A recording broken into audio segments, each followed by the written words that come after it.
Hi, my name is Scott Marker, and this is Treasure Valley QuickTips. What it is I'm a franchise owner of Network in Action, which is out of Houston, Texas. I was number 27 here in the Valley. I run once a month professional referral groups. And out of that, I just get to meet a lot of really smart people in different industries. And so I try to bring them on the show and have them share their experience for the listeners. So today, perfect example. Hey, Josh, introduce yourself. How's it going, guys? My name is Josh Spar. I'm a local industrial real estate agent. I work with VIP Commercial in downtown Meridian. Moved up to Boise, Idaho about 7 years ago to attend Boise State University. And around year 4, I decided I didn't want to go back to California and I wanted to stay in Idaho. So here I am. I have a house and plan on staying for the future. Awesome. And that story's been told hundreds of times. I hear it from just about everyone I meet. Yeah, I'm third generation Idaho, and I'm one of those people that the Valley here has had explosive growth. And I don't care where you come from, I just don't. And I welcome everybody. And if Idaho ever got crowded or crazy or something, it's America, go somewhere else. But right now, hey, people are finding out why I've lived here my whole life. So. Perfect. It's a beautiful state, that's for sure. I was shocked. Unfortunately, it's no longer a hidden gem. It's pretty well known. Oh, that's right. It's not. It's been found out. And speaking of that, going right into what you do. Why invest here? This is Treasure Valley, Idaho, right? So Josh works mainly around here, but really. Outside of it, this is for the most part for this area when we're talking about things. And so, why is it still a good time to invest here in the Treasure Valley? Well, Idaho isn't the biggest state in the world, but there's a whole lot of open space here. That's for sure. There's construction going on just about everywhere. If you just drive up and down the highway, you're going to see, I don't know, 20 different construction sites at the least. But no, Idaho is it's an ever-growing state at the moment. Last I checked, at the start of 2022, we have a 2.1% population growth, and no other states at 2. So compared to every other state, we're growing at an incredibly rapid pace.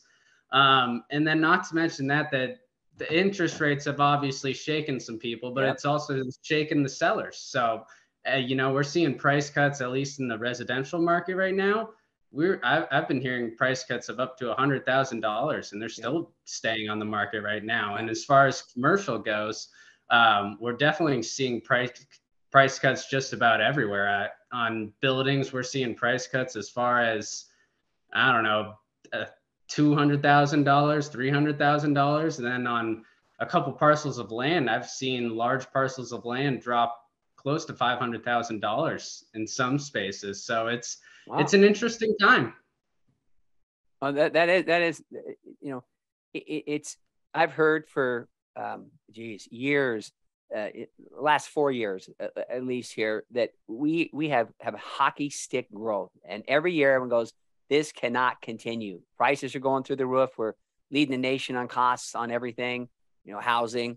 And, and then the next year, they say the same thing, gloom and doom. It's going to collapse. We can't keep this, growth. So now with the interest rates, interest rate ticking up stuff, it has cooled things off here. But there's still a lot of stuff going on. I mean, everywhere I look, they're still building stuff.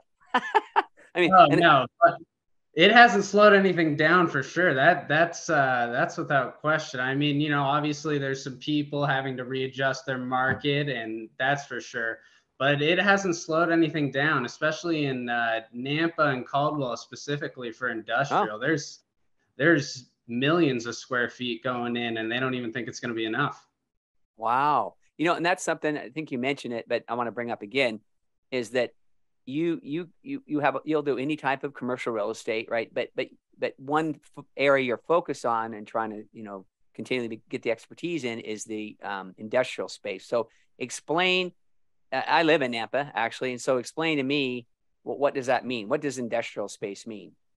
So industrial space is typically warehouse space, and who Okay. it's for necessarily is, just your blue collar workers, manufacturers, plumbing, electricians, Okay. just any blue collar work is specifically industrial. In my family, we do property management / commercial real estate down in California. We own multi-tenant industrial buildings. Oh, And one reason I decided to get into commercial real estate was because in 2020, my family decided we were going to start selling assets down in California, and we'd move them up to states like Idaho, Texas, and Arizona. So once I oh. heard that, I decided would be smart to get in the family business and get my real estate license. And from that point, I've been in it ever since. Yeah, and that's great too. I'd love to hear that too, because it's you've kind of like been submerged in the whole thing, when you're growing up, Mhm. and then all of a sudden you're like, hey, why don't I just continue this? And then Yeah, no, be all in. yeah, no, it was funny. I never really saw myself in real estate for a while. I started at Boise State as a civil engineer. Oh, I got about 2 years into that and decided it wasn't really for me. So I switched over to entrepreneurship management, and I enjoyed that a lot more, but I didn't have a whole lot of direction once I graduated. They teach you how to run a business, but they don't teach you, what business you want to run. So yeah, I was kind of on my own for a minute, and then my family deciding to move out of California kind of gave me some way. cool. That's awesome. Hell, I got a cheat sheet here too. Make sure I don't forget to ask you anything. Um, okay, going with that, starting off in the real estate market is if you were gonna to let's say that you didn't have your family to lean on, right? What would, as a new commercial real estate person, what, now looking back, if you're going to start again, what would you do differently? What would you look to do differently? In all honesty, I think what I would have done totally differently is the first, I don't know, maybe 3 months of working. I think I'd probably barely be in the office. I'd be in the office maybe 1 to 2 hours a day. And the rest Okay. of my time, I just fill with meeting people, getting in as much leads groups as possible, setting up as many one on ones as possible, just getting as well connected in the area as possible. And I think that was something I didn't really emphasize when I first started working in real estate. I kind of sat at my desk, talked with people around me on what I should do, kind of made some Oh, phone calls, but I didn't really know what I was doing, sent some email marketing out. But I wasn't getting connected at all other than people who responded to my email. So once I started joining leads groups and meeting people and setting up one-on-ones, it made a pretty massive difference in my business. I've already received, oh, I don't know, probably 3 leads just from leads groups meetings. So cool. it's been very successful. Awesome. Yeah. That's one thing about here in the Treasure Valley is, um, again, I'm third generation, and I'm just a lot of people that know me say, Scott knows everybody, and but it's because the way the valley is, it's very friendly, and it's like I heard someone say this. Now I love it. Is we're like a big high school.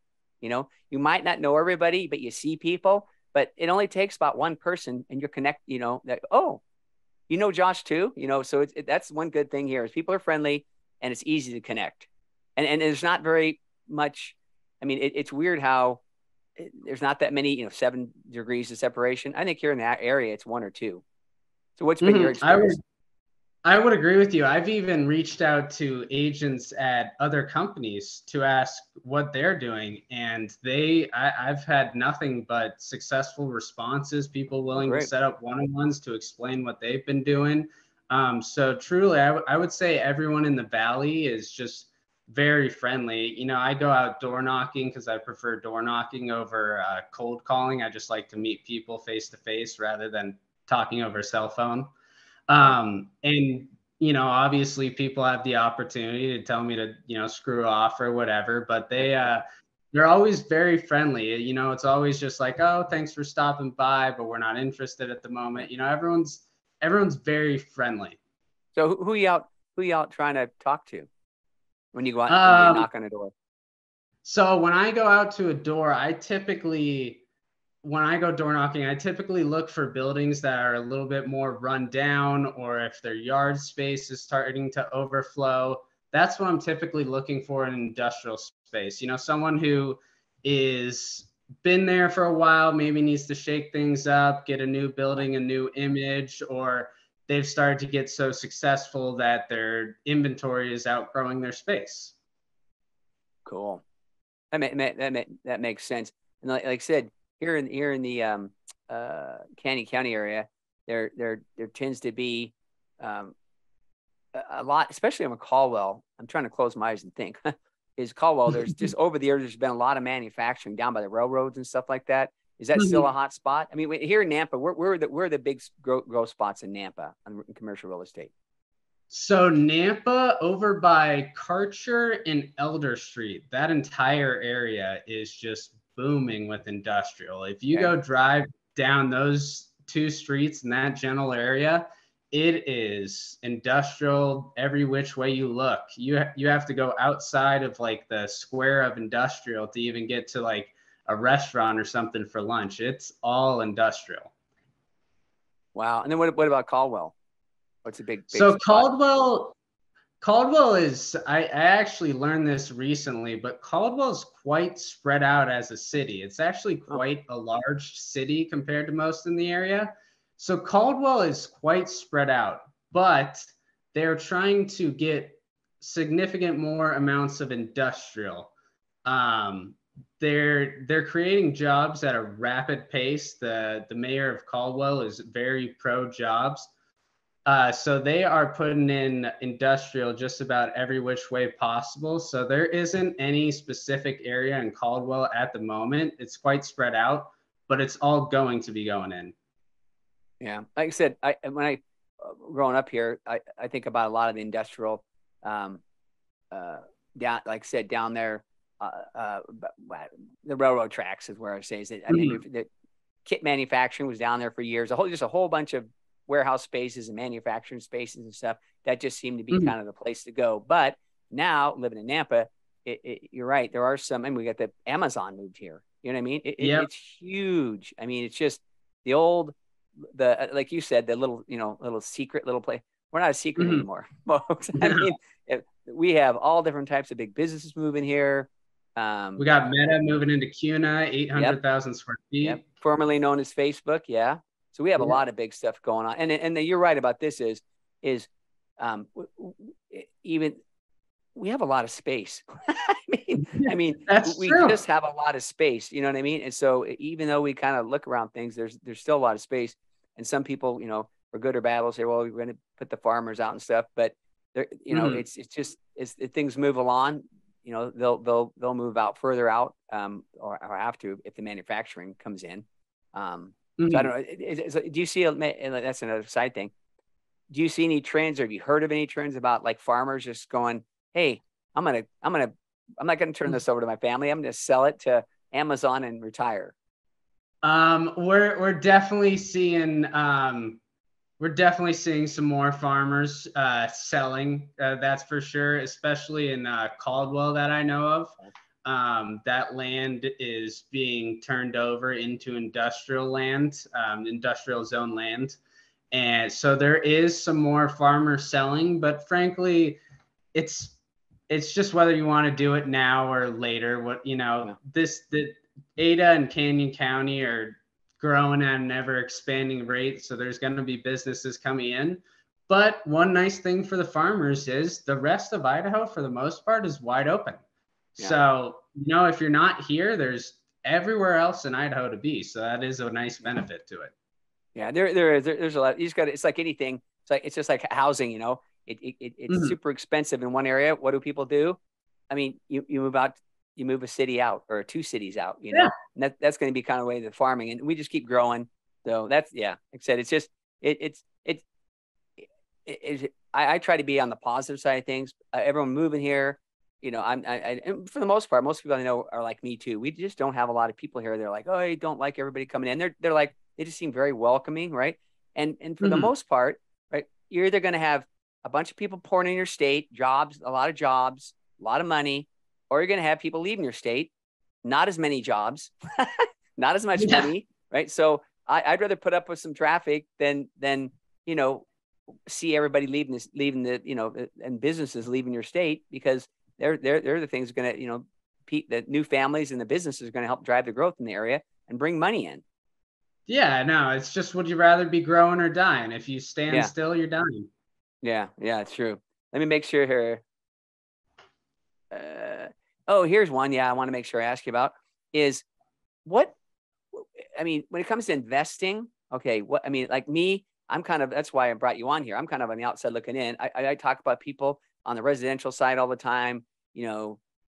Actually, someone telling me I should just did last week. I need to buy a property, invest in and stuff. But for the commercial side of the house, what does that look like? For what type of investors have you dealt with, or some of your teammates have dealt with? That what are the opportunities here in the Treasure Valley for investors? Well, one piece of advice I would give to investors, commercial is obviously typically going to be a lot more expensive than, say, a residential investment. Okay. Commercial is just, they're bigger buildings, more expensive, more acreage. But one thing I have noticed through working with investors is that no one seems to work alone. So what me and my friends are doing, all of us, we want passive income. We want to be set up for the future. We want good retirement accounts. So what we're all doing is we're all creating an investment group. We have about 8 people in our friend group that are interested in investing. I'm in the real estate world. So once we all start making a little bit more money, have a little bit better credit, we all plan on investing as a group.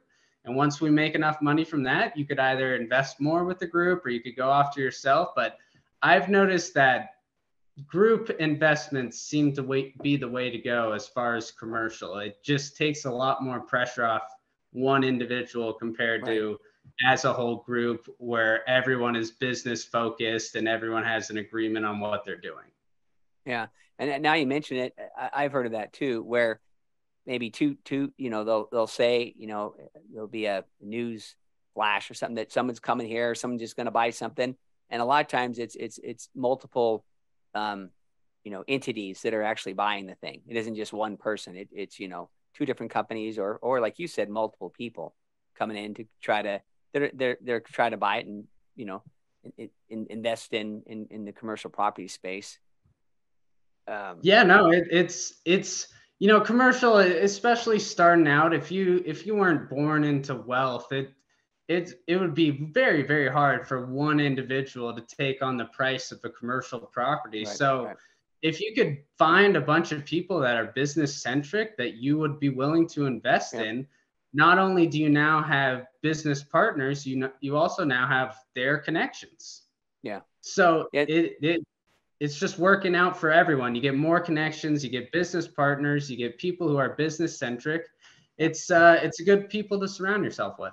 Yeah. See, and that's another reason why I bring you on here, because you're of the younger generation, and I'm looking at people my age and older even that are kind of set and have been investing for years and years and years, right? And then I've heard the same thing on the residential side, the house hacking, right? Is that you got a bunch of young people all going to one house, right? And buy the thing because they can't afford it by themselves, right? Or have a kid, younger adult, right? Younger adult, be able to get some money from family members maybe, and help them to secure the house and then live in it and then rent out a couple of rooms until they get to the point. So it's kind of, that's interesting that you kind of talking about that, because I had a Corey McCain on here, who's a residential real estate agent, and that's one of the first times I heard that. He mentioned that. I'm like, what's house hacking? And then again, it's a lot of the younger generation just don't have all the assets yet to go and buy themselves and to buy a residential property. So it's funny you mentioned it about the commercial. I've just never thought about it on the commercial side of things. Is that, hey, you get a group of younger investors, they all pool their money together. It still equals up to the cost of the thing. That's interesting. So one last question here is, so are there any, you always hear about investors from California, right?